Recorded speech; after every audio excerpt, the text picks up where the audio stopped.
जय भवानी, जय भवानी। आइए अब अपनी इस आध्यात्मिक चर्चा को आगे बढ़ाते हुए और आप लोगों से अपील करते हुए कि कृपया चैनल को लाइक, सब्सक्राइब व शेयर कर दें, जिससे आप लोगों तक नोटिफिकेशन बहुत जल्दी पहुंच जाया करे।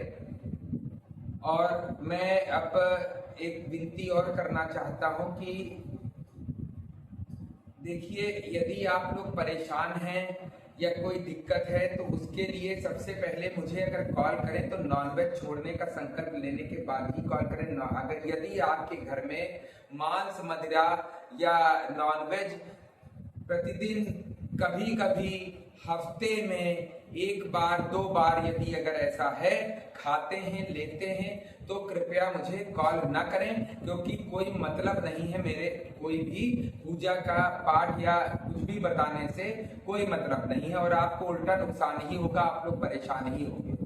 तो ऐसा काम ना हो तो ज्यादा अच्छा है। यदि आप शाकाहारी बन जाएं, उसके बाद मुझे फोन करें। आपको जो भी पूजा पाठ बताया जाएगा उसमें त्वरित लाभ होगा, त्वरित लाभ होगा। घर में मांस, मदिरा का सेवन यदि कर रहे हैं तो कृपया जल्दी से जल्दी उसे त्याग दें, नहीं परेशानियां आपका पीछा नहीं छोड़ेगी, कितनी भी पूजा पाठ आप कर लें। आज जैसा आपने वीडियो का विषय देखा होगा कि बहुत से मेरे पास फोन आ रहे हैं, कोई मतलब बहुत से कारण हैं कि लोगों की परेशानी खत्म होने का नाम ही नहीं ले रही है। और हाँ, एक दो बात मैं अपने बारे में बता दूं कि मैंने कोई माता बगलामुखी या माता पीताम्बरा की दीक्षा नहीं ली है। फिर से मैं बता रहा हूं कि जो नए वीडियो लोग देख रहे हैं उनके लिए मैंने वीडियो डाल भी रखा है। मैं कोई ओझा या तांत्रिक नहीं हूं। बाय प्रोफेशन में डेंटिस्ट हूं, दांत का डॉक्टर हूं। और दूसरी चीज ये है कि मैं कोई चमत्कारी व्यक्ति नहीं हूं, न मैं किसी भी चमत्कार करने का दावा करता हूं। मैं सिर्फ और सिर्फ भक्ति मार्ग पे आपको चलने के लिए प्रेरित कर रहा हूं कि उससे आपकी परेशानियों से आपको छुटकारा मिल जाए, क्योंकि मुझे भी मेरी परेशानियों से भक्ति मार्ग पर चलकर ही छुटकारा मिला था। तो आप लोगों से निवेदन है कि आप लोग यदि ये सोचे कि मैं कोई ऐसा उपाय बता दूं कि पल भर में सब आपका जादू हो जाए, तो भैया मैं जादू नहीं कर सकता हूं, मैं नहीं, कोई नहीं कर सकता। बहुत से लोग ऐसे हैं, कितनी जगह आप गए होंगे, क्या 5 मिनट में कोई काम बन गया आपका? 100 में से 1-2 बिरले ही होंगे जिनका बना होगा। तो आप ये सोच लीजिए, आप आज का मनुष्य ये चाहता है कि भैया बटन दबाओ, काम हो जाए। गुरुजी या पंडित जी के पास फोन करो, पंडित जी कोई ऐसा महा उपाय बता देंगे कि काम हो जाएगा। अगर ऐसा होना होता तो सतयुग और त्रेता युग में इतने ऋषि मुनि थे, राक्षस थे, बड़े बड़े राक्षस थे, कंस थे, रावण थे, रावण के भाई बंधु थे, या आप इधर महाभारत काल ले लीजिए, क्या कोई ऐसा त्वरित उपाय किसी ने किया है और काम बन गया? काम कब बना है? बात समझने की कोशिश करिए आप लोग गुड़ चीज समझिए कि मुझसे इस तरह की अपेक्षा न रखिए कि मैं आपका कोई 5 मिनट में काम बना दूंगा। पहले जमाने में लोगों ने तपस्या करके शक्ति पाई है। आप लोगों के साथ क्या है कि आप लोग पूजा पाठ करना नहीं चाहते हैं और चाहते हैं कि 5 मिनट में मैं कोई ऐसा जादू कर दूं कि काम बन जाए। तो भैया ऐसा कोई उपाय नहीं है, क्योंकि सतयुग और त्रेता युग में भी, द्वापर युग में भी, चाहे वो बड़े बड़े ऋषि मुनि हो, राक्षस हो, अवतारी पुरुष हो, सबने तपस्या की है और तपस्या के तपोबल से ही वो लोग हर काम को 5 मिनट में सिद्ध कर लेते थे। अब बहुत से लोग कहते हैं गुरुजी मैं नलखेड़ा गया या वनखंडी गया, मेरा काम नहीं हुआ अभी तक, या मैं बहुत पूजा पाठ करता हूं, मेरा काम नहीं होता है, मैं इतने साल से माता की हवन कर रहा हूं, माता की पूजा कर रहा हूं, या हनुमान जी की पूजा कर रहा हूं, या राम जी की पूजा कर रहा हूं, माता लक्ष्मी की पूजा कर रहा हूं, लेकिन मेरा काम नहीं बनता है। तो बहुत से कारण ऐसे हैं जिससे आपका काम नहीं बनता है। वो कारण बहुत से हैं जो हमारे आसपास वातावरण में भी हमसे संबंधित हैं। दूसरा, हमारी कुंडली, हमारी जो कुंडली होती है वो एक समझ लीजिए ईश्वरीय एक वरदान है सनातन धर्म में, जो वेद के चक्षु कहे गए, वेद की आंखें कही गई हैं छोटे। तो यदि कुंडली के अनुसार आप देवता या देवी की पूजा नहीं कर रहे हैं, क्योंकि कुंडली में क्या होता है, नक्षत्र होते हैं, नक्षत्रों के अनुसार हमारे देवी देवता डिसाइड है। यदि आप नक्षत्रों के अनुसार देवी देवता की पूजा नहीं कर रहे हैं, तो ये आप समझ लीजिए कि आपकी पूजा इतनी जल्दी फलीभूत नहीं होगी। अब मैं एक सबसे बड़े टॉपिक पे आ रहा हूं कि पूजा पाठ हम लोग बहुत करते हैं, बहुत ज्यादा पूजा पाठ करते हैं, लेकिन क्या है कि हमारे काम नहीं बनते। तो क्यों नहीं बनते? कोई बोलता है मेरे ऊपर कुछ करा दिया, कोई बोलता है मेरे ऊपर नहीं, होता है, मानते हैं होता है, लेकिन आप पूजा पाठ कर रहे हैं तो क्यों नहीं होता है? क्यों नहीं होता है आपका काम? आप उसके कारण सुनिए। क्योंकि मैं खुद भी साइंस का स्टूडेंट हूं, तो हर चीज कारण पे आती है कि आखिर ये काम क्यों नहीं बन रहा, ये चीज क्यों नहीं हो रही, इसका क्या कारण है। बात समझ रहे हैं आप लोग? तो कारण जब तक आप नहीं समझेंगे, गूढ़ रहस्य में नहीं जाएंगे, तो आप पूजा करते रहिए, पाठ करते रहिए, जाप करते रहिए, कोई काम नहीं होगा। दूसरी चीज, आप लोग सोचते हैं कि हर काम 5 मिनट में हो जाए, कुछ करना ना पड़े। जैसे अभी मैंने कई लोगों को बताया कि भैया दुर्गा त्वदर्शन नाम माला का जाप कर लीजिए, कहीं 15 मिनट में मैं कर लूंगा। कैसे भैया 15 मिनट में कर लेंगे? कहीं दुर्गा दुर्गति शमनी, दुर्गा पद निवारणी, दुर्गा मात छेदनी, दुर्गा साधनी, दुर्गा नाशनी, ऐसे करके 32 बार पढ़ लेंगे, हो गया। अरे हमने कहा भैया धन्य है आप लोग। माता के 32 नाम का जो पाठ होता है, एक एग्जाम्पल में बता रहा हूं, वो 108 बार माता ने खुद कहा है करने के लिए, वो कोई करने नहीं चाहता। जो भगवान ने खुद किताबों में कहा है करने के लिए, कितनी बड़ी चीज भगवान अपने श्रीमुख से कह रहे हैं, वो हम करने नहीं चाहते। हम चाहते हैं कि कोई आदमी मिल जाए, मेरे जैसा कोई मनुष्य मिल जाए। बहुत से लोग हैं, बाबा लोग हैं भाई, तो कोई मिल जाए, कोई गुरु मिल जाए, वो बता दे कि ये कर लो, तो वो कर लोगे। अब उसने ये सब नहीं जाना कि घर में क्या दिक्कत है, क्यों नहीं आपका काम बन रहा है, ये पूछने की वो भी नहीं की। पहले सब लोग कहें भैया हाँ इतना पैसा दे दो तभी मैं बताऊंगा। तो पहले मेरी बात समझने की कोशिश करिए। 5 मिनट में कुछ नहीं होता। तपस्या अगर नहीं कर सकते तो मेरे पास फोन करने का कोई मतलब नहीं है। आप बात समझ रहे हैं? यदि आप मेहनत नहीं कर सकते हैं तो भैया हम कुछ नहीं कर सकते। क्योंकि आप ये समझ लीजिए, सनातन धर्म आईएएस यूपीएससी की तैयारी है, उसी का सिलेक्शन होता है जो सारे वेद पुराण समझ ले। तो अब आते हैं बात पे कि घर में कौन कौन सी चीज गलत होती हैं जिनके द्वारा हमारे काम नहीं बनते हैं। मेरी बात बहुत ध्यान से समझिएगा। सबसे पहले, यदि आपके घर में जैसे भाई एक परिवार है, एक घर का एक रसोई में खाना बन रहा है, एक घर की माँ बहन बेटी जो भी खाना बना रही है, घर के पिता भाई बहन माता खा रहे हैं खाना, तो इनमें से अगर आप साथ रह रहे हैं, इनमें से कोई भी मांस का सेवन यदि करेगा, मदिरा का सेवन यदि करेगा, तो ये आप जान लीजिए कि आपका काम कभी नहीं बनेगा। आप लाख कहते रहो, आप लाख कहते रहो कि मैं तो करता नहीं, मेरा लड़का करता, लड़का कहता नहीं मैं तो करता नहीं, मेरे माँ बाप करते हैं, नहीं मैं तो नहीं करता, मेरे भाई बहन करते हैं, घर में एक ही रह रहे हैं ना। तो या तो मतलब आप कहीं बाहर जाके भैया पूजा करो। अगर उस घर में पूजा पाठ करोगे और बन रहा है बढ़िया, चाव से हड्डी नोची जा रही है, तो भैया कोई फलीभूत होगी नहीं, कुछ भी नहीं होगा। आप निगेटिव एनर्जी बुला रहे हो, बाकी आपकी इच्छा। आप समझदार, किसी को मार करके खाने से, किसी की हत्या करके खाने से आप सोचो कि मैं पूजा पाठ कर लूं फलीभूत हो, नंबर 1 पॉइंट नहीं होगा, कोई पूजा सफल नहीं होगी, चाहे लाख आप जतन कर डालो। दूसरी चीज, यदि घर में, मेरी बात बुरा नहीं मानिएगा, सबके लिए बोल रहा हूं, यदि घर में, बात समझिएगा, मृत लोगों की तस्वीरें लगी हुई हैं, एल्बम में रखी है, चलिए वो बंद करके रखी, कहां तक कितने एल्बम हटाएंगे। लेकिन यदि दीवारों पर बड़ी बड़ी फोटो लगी है तो भैया आप चाहे नॉनवेज ना भी खाते होगे और आप सोचो मेरा काम हो जाए, भैया नहीं होगा, निगेटिव एनर्जी का वास रहेगा।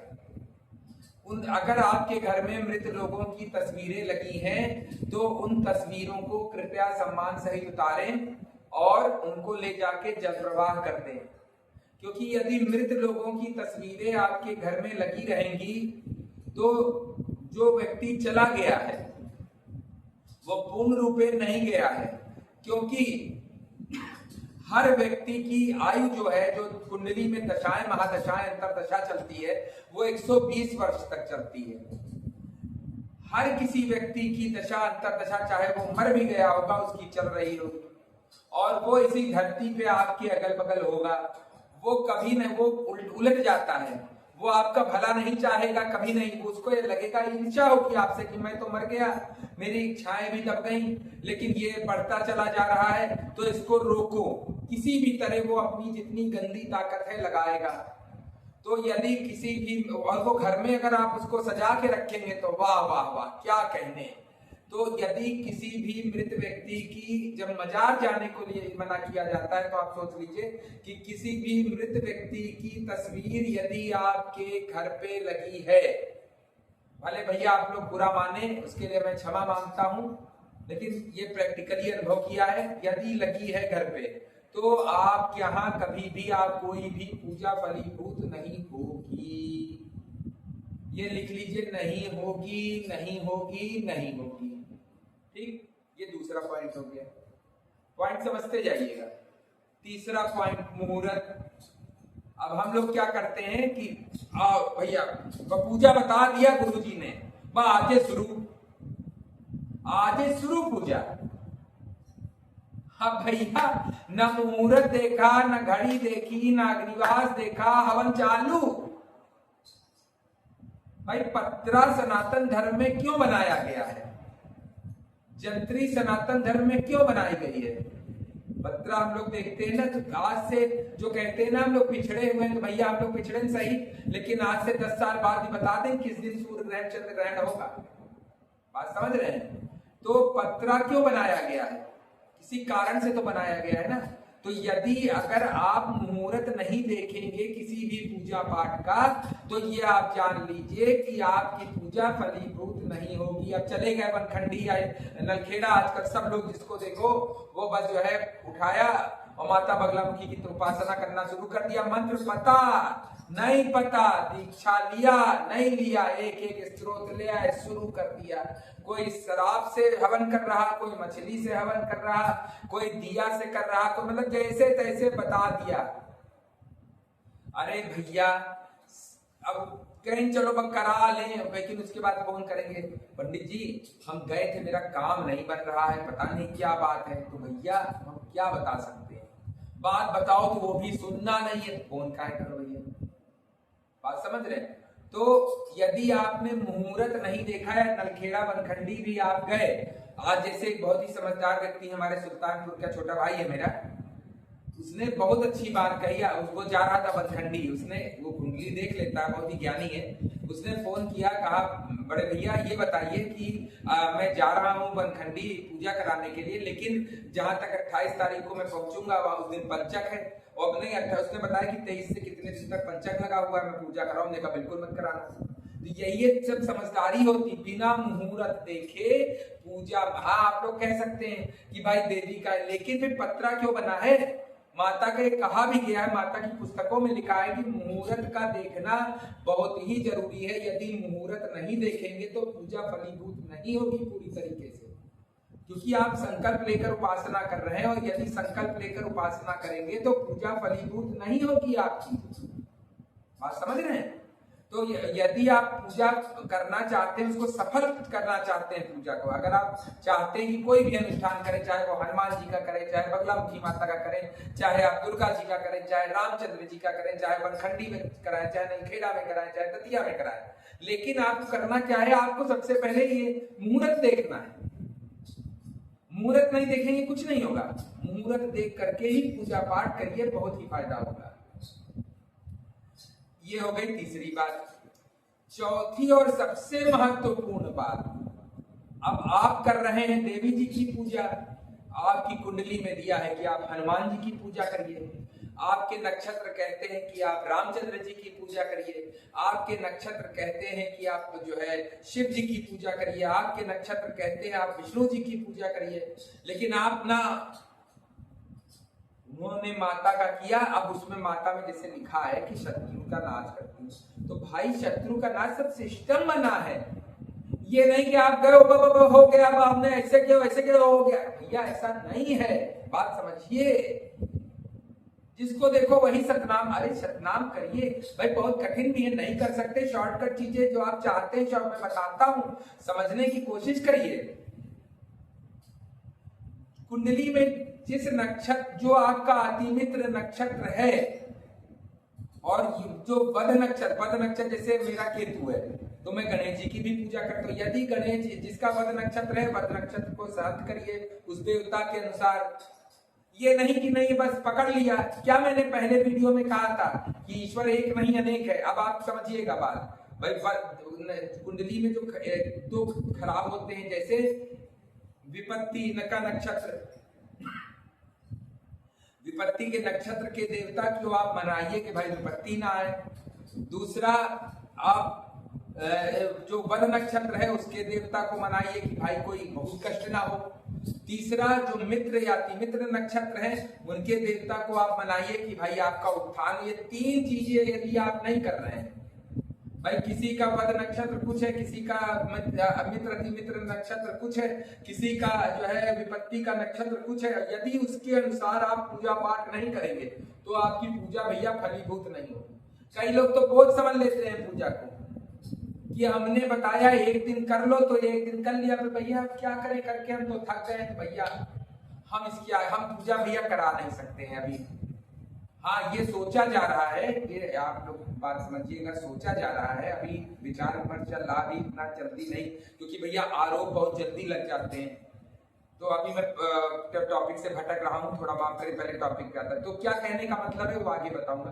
क्या कहने का मतलब है कि यदि कुंडली में बद नक्षत्र, मित्र नक्षत्र, अति मित्र नक्षत्र और विपत्ति का जो नक्षत्र है, इनकी पूजा अगर आप नहीं करेंगे तो आप कोई भी पूजा कर लीजिए, वो सफलता आप उसमें प्राप्त नहीं कर पाएंगे।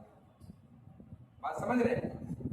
तो सबसे बड़ी चीज है कि आपको पहले कुंडली में अपना ये समझना पड़ेगा। उसके लिए मैं बैठा हूं बताने के लिए, मैं बताऊंगा आपको कि कौन से, आप जिस हिसाब से मैं बताऊं, कुंडली देख लूंगा। हाँ, जिनकी कुंडली नहीं है वो कहेंगे भाई मेरी तो कुंडली नहीं है, तो उनके लिए सबसे बड़ी एक चीज ये है कि वो प्रश्न कुंडली बना लें।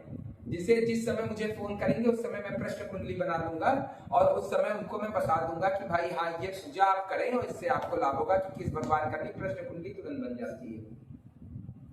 तो ये जो सबसे बड़ी चीज कुंडली की जो बात है, जो मैंने बताया कि विपत्ति का तारा, वध का तारा, मैत्री अधिमैत्री का तारा, इन चार ताराओं के देवताओं की यदि हम पूजा समय समय अनुसार करेंगे तो हमको बहुत ही सफलता मिलेगी, अपार सफलता मिलेगी, कोई काम रुकेगा नहीं।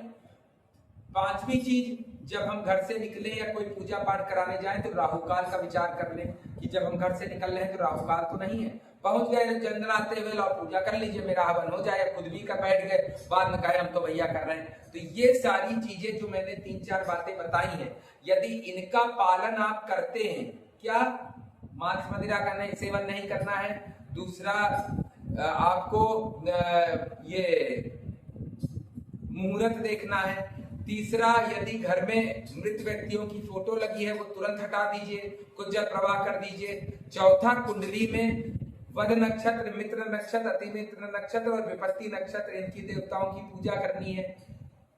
इतनी आप जब और मुहूर्त वाला बता ही दिया, इतना जब देख के आप करेंगे तब जाके आपकी पूजा सफल होगी। उन्हें करते रहिए, ढोल बजाते रहिए, 100 में 1-2 लोग बिरले ही हैं जिनका होता है। और सबसे बड़ी चीज ब्रह्मचर्य का पालन, यदि ब्रह्मचर्य का पालन नहीं करेंगे तो पूजा सफल नहीं होगी। हाँ, बहुत लोग कहते हैं लहसुन प्याज, तो लहसुन प्याज का मेरा ये कहना है, मेरा खुद का मानना है कि अगर जितने दिन पूजा अनुष्ठान चले छोड़ दीजिए, नहीं भी छोड़ पा रहे हैं तो ले सकते हैं। देखिए उसमें तामसिक प्रवृत्ति थोड़ी आती है, भगवान चाहे क्षमा मांग लीजिए, लेकिन अगर खा रहे हैं तो कोई दिक्कत नहीं है, किसी का हत्या नहीं हो रही है उसमें, किसी की हत्या नहीं हो रही। खासकर हनुमान जी और विष्णु जी की पूजा में आप चाहें तो जितने दिन अगर आप कर रहे हैं तो कोशिश करिएगा कि आप मतलब मांस मदिरा का सेवन ना करें तो चल जाएगा, ये चीज है, इतना आपका चल जाएगा, ठीक है। ये आपको इतनी चीजें आप जब पालन करेंगे तब आपकी पूजा सफल होने की गारंटी है, नहीं तो आप ढोल बजाते रहिए भैया। और बाकी तो मैं तो क्या बताऊं, भगवान ईश्वर की प्रेरणा है जो मैं आपके सामने बैठा हूं, क्योंकि बताया ना मैं उनका नौकर हूं, चम्मच हूं, उनकी चापलूसी कर रहा हूं, इसीलिए वीडियो बनाया। तो बाकी उनकी बात आप तक पहुंचा रहा हूं। बाकी अगर त्रुटि हो, गलती हो तो बच्चा, छोटा भाई कुछ भी समझ के माफ कर दीजिएगा, गलती को क्षमा कीजिए।